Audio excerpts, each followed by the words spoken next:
সুপ্রভাত বন্ধুরা, আজ হলো 21 ডিসেম্বর রবিবার। আজকের সকালের বরাক উপত্যকার শ্রীভূমি, করিমগঞ্জ, শিলচর, হাইলাকান্দি সহ আসামের বিশেষ বিশেষ খবরগুলি হলো: অসমের শ্রীভূমি, করিমগঞ্জ জেলায় পুলিশের বড় সাফল্য। পুলিশের জালে 26 বছরের এক মহিলা মাদক পাচারকারী আটক।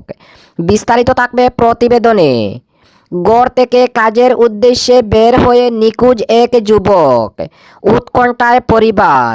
অসমের নগাঁও জেলার সাংজুরাইতে গতকাল ভোর রাতে সাইরাং নতুন দিল্লি রাজধানী এক্সপ্রেসের ধাক্কায় 7টি হাতির মৃত্যু, একটি হাতি আহত। বিস্তারিত থাকবে প্রতিবেদনে।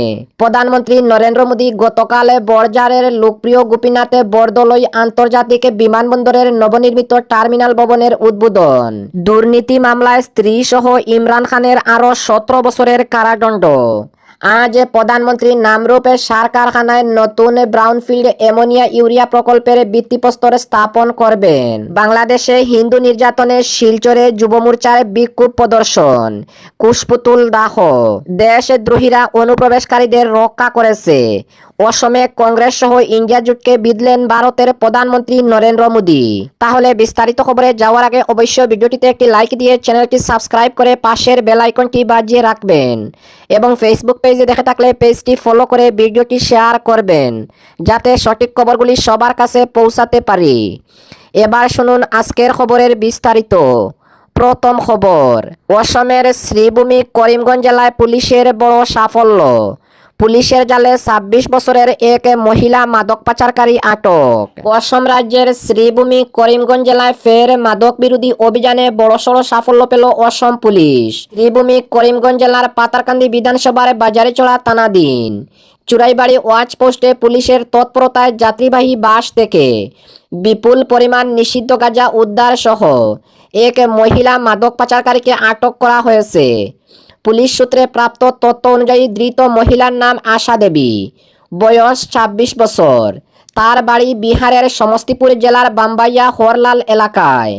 জানা গেছে, শনিবার বিকেল অনুমানিক 4টা নাগাদ ত্রিপুরার ধর্মনগর থেকে আগত AS11BC 0462 নম্বরের একটি যাত্রীবাহী বাস বাজারিচড়ার চুরাইবাড়ি নাকা পয়েন্টে পৌঁছালে সেখানে রুটিন চেকিং চলাকালীন বাসটি থামানো হয়। নবাগত গেট ইনচার্জ নিরঞ্জন দাসের নেতৃত্বে পুলিশের একটি দল বাসটিতে তল্লাশি অভিযান চালিয়ে যাত্রীদের পরিচয় ও যাচাই জিজ্ঞাসাবাদের সময় এক মহিলা যাত্রীর আচরণে পুলিশের সন্দেহ হয়। এরপর ওই মহিলার সঙ্গে থাকা ব্যাগ তল্লাশি করতেই বেরিয়ে আসে চাঞ্চল্যকর তথ্য।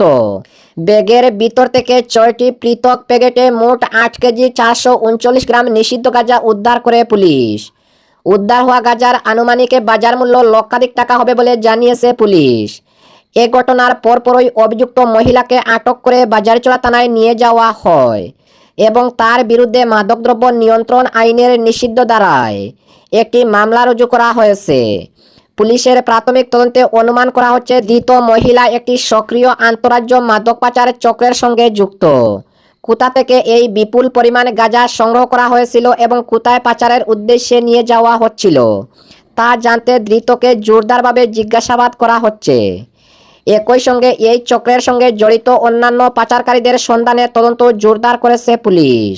অপরদিকে গড় থেকে কাজের উদ্দেশ্যে বের হয়ে যুবক নিখোঁজ। শিলচরে কাজের উদ্দেশ্যে বেরিয়ে নিখোঁজ ব্যক্তি, উৎকণ্ঠায় পরিবার।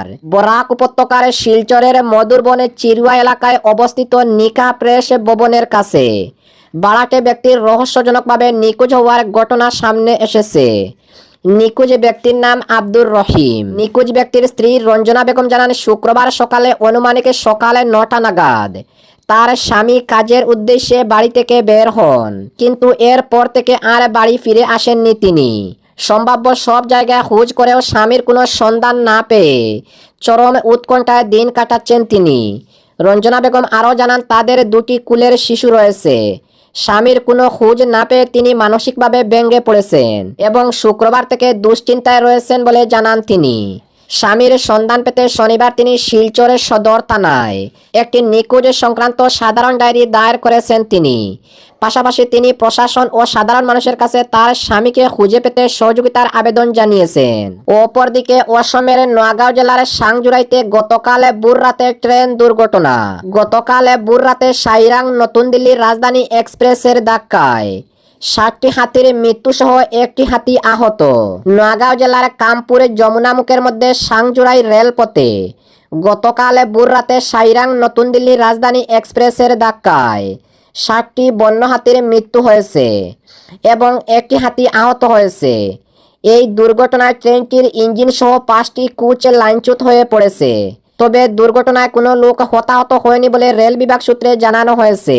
জানা গেছে ভোর রাতে বন্য হাতির একটি দলের রেল লাইন অতিক্রম করার সময় এই বড় ধরনের দুর্ঘটনাটি সংঘটিত হয়েছে। নোয়াগাঁও সংমণ্ডলের বন আধিকারিক সুভাষ কদম জানান, ঘন কুয়াশার জন্য এই দুর্ঘটনা সংঘটিত হয়। ঘটনার খবর পাওয়ার সঙ্গে সঙ্গে রেল বিভাগ এবং বন বিভাগের আধিকারিক কর্মচারীরা ঘটনাস্থলে উপস্থিত হয়ে পরিস্থিতি খতিয়ে দেখেন এবং তৎপরতার সঙ্গে কাজ করে রেলপথে পুনরায় চলাচলের উপযুক্ত করে তোলেন। হুজাই জেলার আয়ুক্ত বিদ্যুৎ বিকাশে বাগবতী ঘটনাস্থল পরিদর্শন করেন এবং এ ধরনের ঘটনার যাতে পুনরাবৃত্তি না হয় তার জন্য বন বিভাগ এবং রেল কর্তৃপক্ষকে আলোচনা করে যাবতীয় ব্যবস্থা গ্রহণের আহ্বান জানান তিনি। অপরদিকে প্রধানমন্ত্রী নরেন্দ্র মোদী গতকাল অসমের গৌহাটির বড়জাড়ের লোকপ্রিয় গোপীনাথে বরদলৈ আন্তর্জাতিক বিমানবন্দরের নবনির্মিত টার্মিনাল ভবনের উদ্বোধন করেন। প্রধানমন্ত্রী নরেন্দ্র মোদী গতকাল দুদিনের অসম সফরে এসে গৌহাটির বড়জাড়ের লোকপ্রিয় গোপীনাথে বরদলৈ আন্তর্জাতিক বিমানবন্দরের নবনির্মিত বাস আর্কিড টার্মিনাল ভবনের উদ্বোধন করেন।